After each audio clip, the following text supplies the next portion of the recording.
Before I get started, I want to say a warning. This chapter has sexual assault, so please be wary.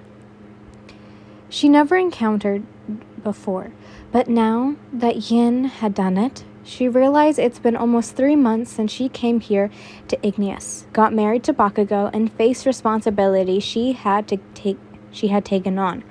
And she'd realized that she hadn't had any improvements in her coop yet. Well, that's not exactly true because she has Uraka and she's been a big help. But her goal of earning an ally, a most important person from the court, is yet to be accomplished. A few days after the conflict in the Southern Kingdom, Yin now has time to work on her coop.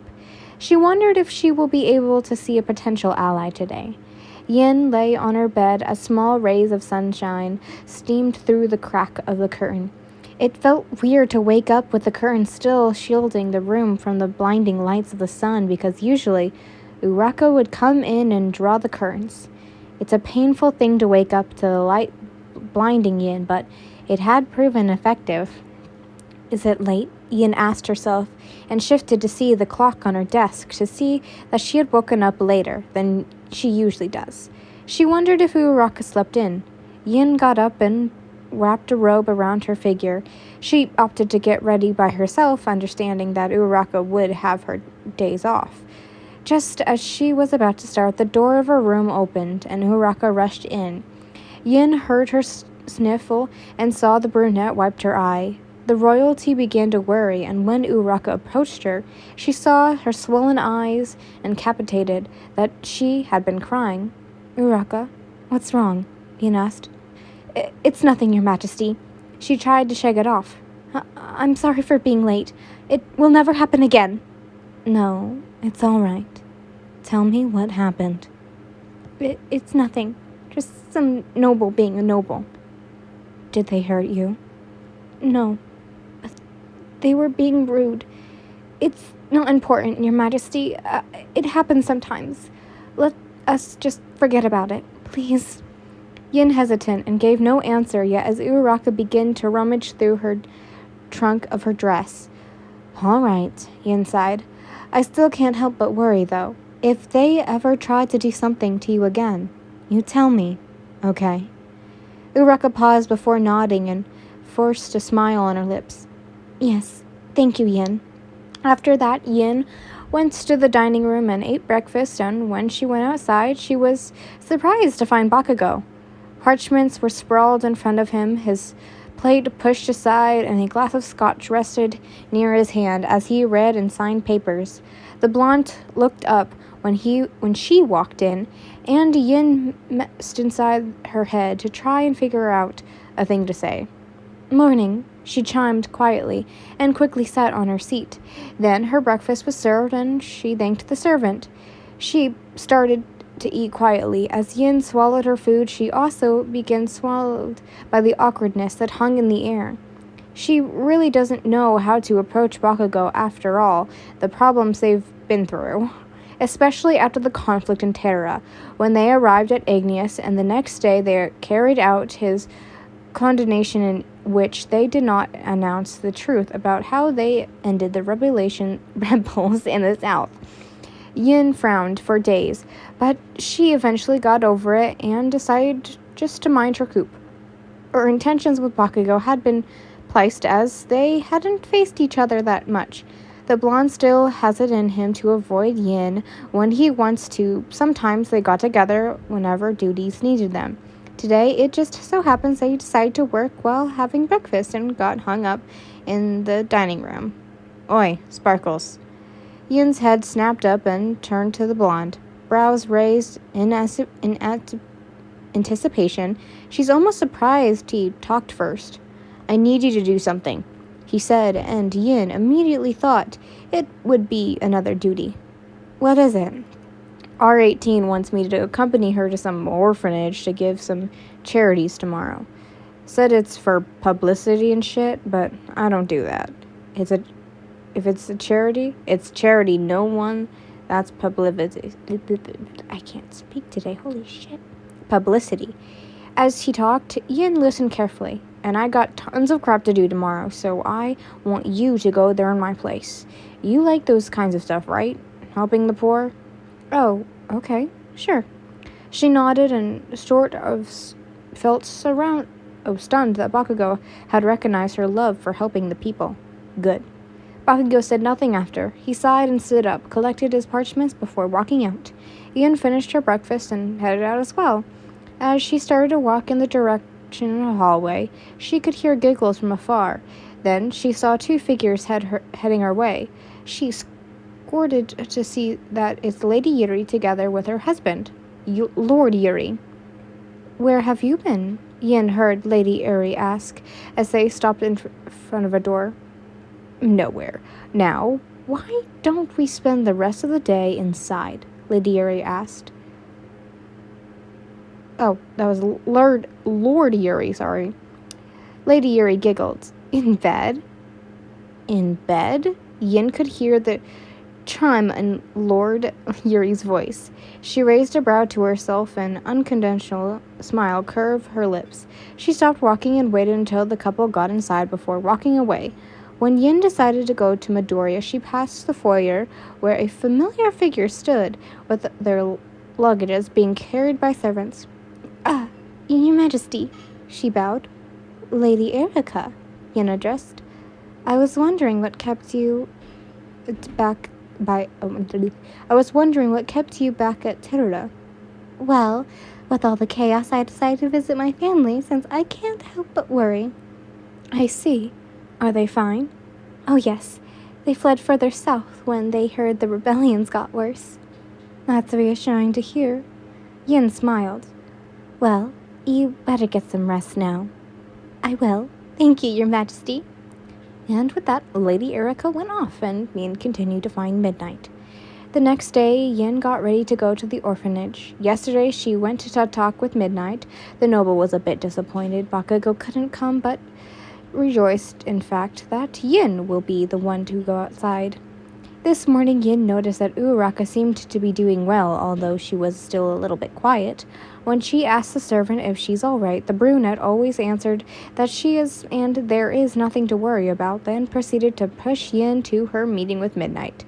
The carriage ride to the orphanage did not take that long, and soon the two women faced the homely building of the orphanage. Your Majesty! The children bowed to Yin, and then went to pay their respects to Midnight. Lady Midnight? All of a sudden, a woman with no face approached Yin, almost startling the monarch, but she regained her composure when the woman without a face curtsied. She can at least know which side the woman's head is turning by the white bonnet she wears. Yin recognized the woman's quirk as invisibility. My name is Haruko Toro, Your Majesty, Lady Midnight. I am the headmistress of this orphanage. The woman introduced herself. I am very thankful that the both of you have come here. Thank you, Hagakure. It is only part of our duty to come here and support. The woman's bonnet dipped, indicating that Hagakure just bowed. Let us go inside, Your Majesty, Lady Midnight. Hagakure led them inside the building to give them some tea, but Yin opted to explore the orphanage and ask some things about it. Hagakure was more than glad to give Yin and Midnight a tour, all the while telling the current conditions of the orphanage. This orphanage was founded by King Bakugou's father, Prince Matsuru, with the help of Queen Mitsuki, Hagakure explained. Prince Matsuru was an orphan, and he sympathized with the children who lost their parents and home from many wars back then. By now, they've been in headmistress's study, and the large portrait of Prince Matsuru and Queen Mitsuki together hang on the wall to give honor to them. While Queen Mitsuki was a tough woman and who waged wars before those wars caused too many children to be orphans, her husband did things like this. He helped his wife in many ways back then. Yun's heart warmed from the story. Yes, and right now King Bakugou decided to continue to support what his father started, Hagakure said in a grateful tone. Other than the budget we receive, His Majesty would still give charity every year, just like Prince Matsuru did back then. Yun is now in awe that Bakugou decided to do all this. She looked at Midnight for confirmation, and the noble gave her a nod to confirm that this is indeed true. Little by little, Yin is discovering that Bakugou is capable of doing these kinds of things, too. After that, Midnight and Yin sat down with Hagakure to give the charity money, and the woman thanked them so gratefully. The children also came up to thank Midnight and Yin. It was all so wholesome and heartwarming. Because of that, Yin couldn't help but stay a little longer and stay down with the children to read them a book. The children eagerly listened and asked questions about Yin. At some point, they asked where Bakugou is and why he is not with Yin. She told that he's busy, and the children pouted, then said something about the king and queen always being seen together. She enjoyed it so much that when it was finally time to leave, Yin almost hesitant. She told herself she'll come back soon and decided to get some rest from the palace. What? You want to go there again? Bakugou perplexed looked flash at Yin as they finished their breakfast. There was still a lot of parchments for Bakugou to sign on the table. It seems he still has a lot of paperwork to do. Yin couldn't blame him, though. After the conflict in the south, it is inevitable that the paperwork would follow. Yes, Yin nodded eerily. And it'd be great if you could come as well. The children were looking for you yesterday, and since I've enjoyed my time there, I decided to visit again, and hopefully with you this time. The blonde paused for a while. He seemed to ponder whether or not to agree, but one look at his parchment and again Bakugou knew his answer. No, he said, and Yin's shoulders slumped, but she nodded understandingly. There's still a lot of work to do, the blonde added, sighing and pinching the bridge of his nose. It's because too much I can help, Yin offered. I got this. You go and do your thing. Well, Yin hesitant, if you insist. Bring someone with you, he added, standing up and collecting the parchments. R18 or any other extras you know out there. All right, I will. She nodded gracefully, and once again, Bakugou finally went out of the dining room. Yin also decided to go and get ready. On her way to go to Midnight, she suddenly heard shouting from one of the rooms. She passed by the hallway. All of a sudden, a door to her left opened, and Francis Lord Yuri stormed out. Where are you going? Come back here now, came Lady Yuri's scream, but Lord Yuri ignored her by slamming the door hesitantly. Lord Yuri cursed and turned only for his angry face to confront with a surprise as he spotted Yin standing. Your Majesty! He flashed a smile and bowed. I am deeply sorry that you have to hear that. Yin immediately shook her head. It's fine. I understand that married couples have their kinds of moments. Lord Yuri smiled charmingly, as he always does whenever he meets someone in the court. Thank you, Your Majesty. Now, shall excuse myself now. He then proceeded to walk away, and Yin then heard the frantic sounds of crying coming from their room. She frowned but continued to walk. It won't be appreciated to be noisy in their fight. Yin was successful in finding Midnight and having her accompany Yin to the orphanage. She once again found herself surrounded by the children, and she played and read with them. Her heart clenched in too much adorableness the whole time she was there with them. Yin's fondness for children had been suffocated. Midnight stayed by the side and watched Yin as she enjoyed herself, and she was also there to remind Yin that it's time to go back to the palace. The noble waited for Yin to finish his story before calling her attention. Yin understood and bid the children goodbye, and they're all so surprisingly sweet when they did not protest. Thank you, Your Majesty. Please come back soon, they all sang in unison as they bid Yin goodbye. She has now decided to visit the orphanage frequently. When Yin came back to the palace, her mind is now occupied with more serious things she has to do. She thought of Uraka and finally decided that she has enough and will have the girls spill everything that's bothering her. But Yin will not put any pressure on the brunette, so she had another servant prepare tea and cakes so she can invite Uraka and they can talk. It's still been the middle of the day, and Uraka is nowhere to be found. When Yin went out to look for Uraka, she found Midoriya instead. Your Majesty? Midoriya bowed. How was your visit to the orphanage? Yin beamed. It was great. I enjoyed my visits with the children. Are all pleasant and sweet. Maybe I should go with you next time. It'll be grand. I'm sure to bring you next time. Thank you, Your Majesty. Yin thought this was a perfect opportunity to talk about Uraka's whereabouts. You are welcome. Oh, and have you seen Uraka? I've been looking for her. What a coincidence. I'm looking for her as well. She told me she has something to tell you. Oh, what is it? Well, we why don't you go find her together? Of course. I think we should go to the servants' quarters to see if she's there, if that's all right with you, Your Majesty. Of course, Yin nodded. Let's go there. Midoriya led Yin to somewhat seemed to be the furthest part of the castle and into the servants' quarters. The place is currently empty as the servants weren't too worked when Yin and Midoriya went further. They heard crying. Okay, this is within the sexual harassment service, guys, so please. Please, stop. Please. More sobs. Yin increased her pace and Midoriya followed. They traced the sounds. They stopped in front of the door as the sound of crying became louder. Yin opened the door, and what she saw next horrified her and made her angry rise. Inside the room is a helpless crying Uraraka.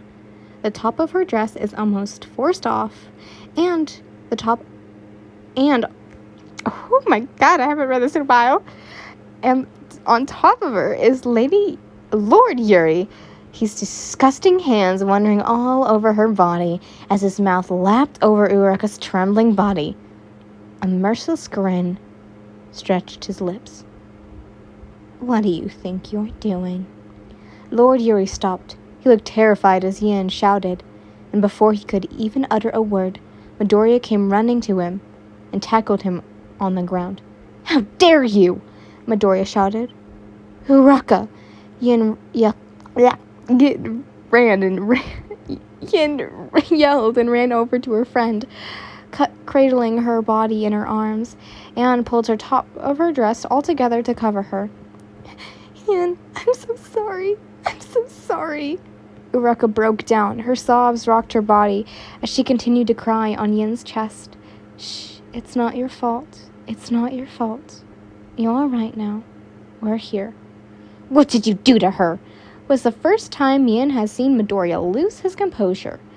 What are you doing laying your hands on a noble? Noble or what? What did you do to her? It's unforgiving. Yin really wished that Lord Yuri would get punished by Midoriya right there and then, but she knew that wouldn't happen. Midoriya wouldn't hit someone like Lord Yuri. The disgusting noble could turn his disdain onto his favor. Midoriya, let him go for now. We will deal with him later. It won't be good if you lose control right now and manage to grace him. You know what he might do. Lord Yuri smirked, but Midoriya still clenched him by the collar of his shirt. Yin could sense the scholar's anger and frustration.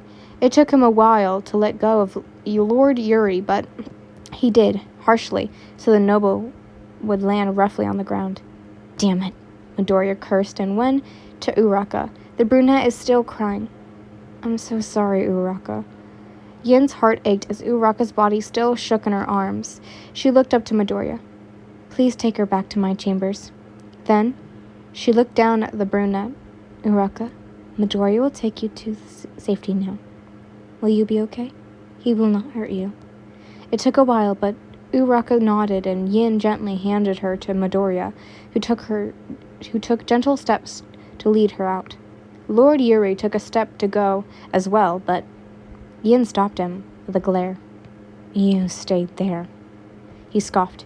Your Majesty, truly you weren't gonna defend that good-for-nothing peasant. Yin thought her anger was already reached its peak, but it just found her head heating up upon this comment. Yes, I will defend her. What? And you will answer yourself, Lord Yuri. I want you to go to the throne room where you will face me and the king to make sure you will get the compositions of your actions. By now, Yin's voice is as stern as it can be. But, Your Majesty, that's in order. Before she could even hear anything from him, Yin walked out and went to her chambers to see Uraraka. When Midoriya finally settled Uraraka in the queen's chambers, the brunette remained a crying mess. He made her sat down and comforted her the best that he could.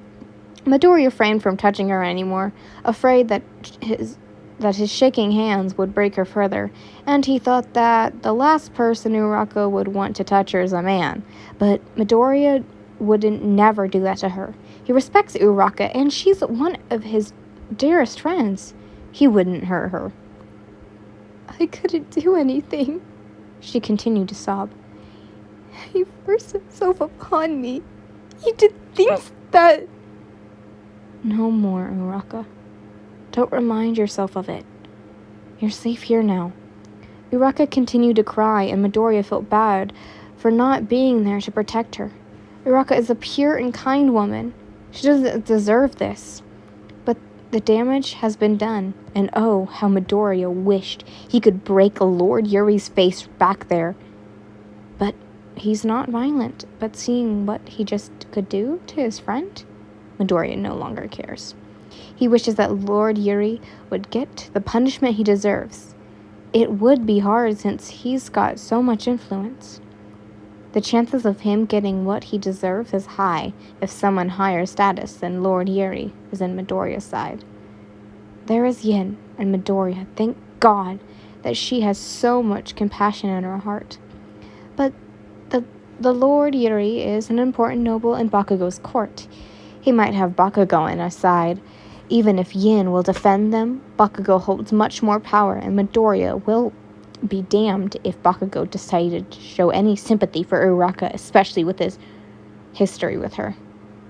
With now, he suspected Uraka for trying to conspire with the previous queen against him. He might hold grudges. Uraka, came Yin's frantic voice. She came in, and this time she has someone with her. It's Tsuyu. Looks like she bumped into Yin and was informed of what happened. Uchako-chan, Tsuyu called, worried as she sat beside Uraka, then proceeded to comfort the brunette. Uraka called for Tsuyu's name in her crying voice multiple times, while burying her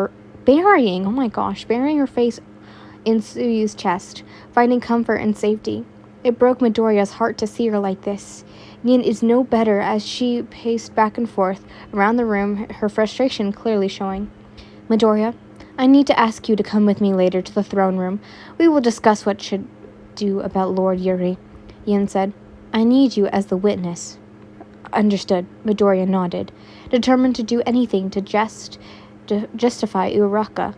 That bastard! Upon hearing Yin curse for the first time, Midoriya's head snapped and stared at her, flabbergasted. Your Majesty, I think it is best if you clear your head a bit before we head there and to comfort Lord Yuri. Midoriya advised. I am trying. Yin inhaled sharply and let it all out with a big sigh. But I am so angry I can just sit still, knowing that he did that to my friend. Who knows how far he would have gone, or how long he would have done it. Now that it mentioned it, Midoriya started to overthink. He thought of how long Uraka must be enduring Lord Yuri's unforgettable acts. Actually, Lord Yuri was supposed to known having affairs with nobles and servants alike. Asui decided to fill them in. He has a wife, yes, but however him and Lady Yuri get into a fight, he would pour his frustrations by sleeping with others. I have heard about it as well, him sleeping with others even though he has a wife. But to think that he would force himself to Uraka? Midoriya gritted his teeth. He rarely finances servants, but whenever he spots one that he likes, he won't commit such acts just to satisfy his frustrations. I notice Uraka-chan hasn't usually been herself these days, so maybe Usui held Uraka tighter. I can't imagine how painful it must be for you, she whispered to Uraka. Yin snapped her head towards him. I should have known. She clicked her tongue. That sick bastard. I'll make sure he get his punishment. I'll make sure of it. Yin, you don't have to do this.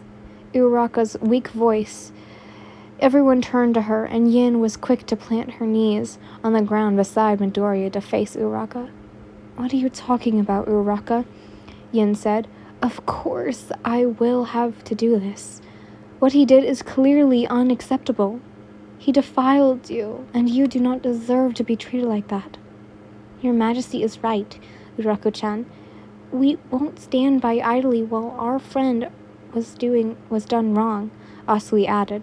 Then Ian pressed on. I promise you, he will get what he deserves. Midori clenched his fist, determined to go and settle things with Lord Yuri. He turned to Ian. Let's go, Your Majesty. Ian nodded and clasped Uraka's hands tightly before standing. Midoriya followed her, but not before her, whispering comfort to Uraka once again. You will be all right. Now, before we go on any further, I would like to make this longer, but sadly I can't. An hour-long episode, not good for editing. So you'll have to go to my channel and find part 2 of this chapter. Sorry everyone, but you're gonna have to do it if you want to see the juicy tea and Lord Yuri's punishment. Anyway, see you there. By the way, it's posted right now.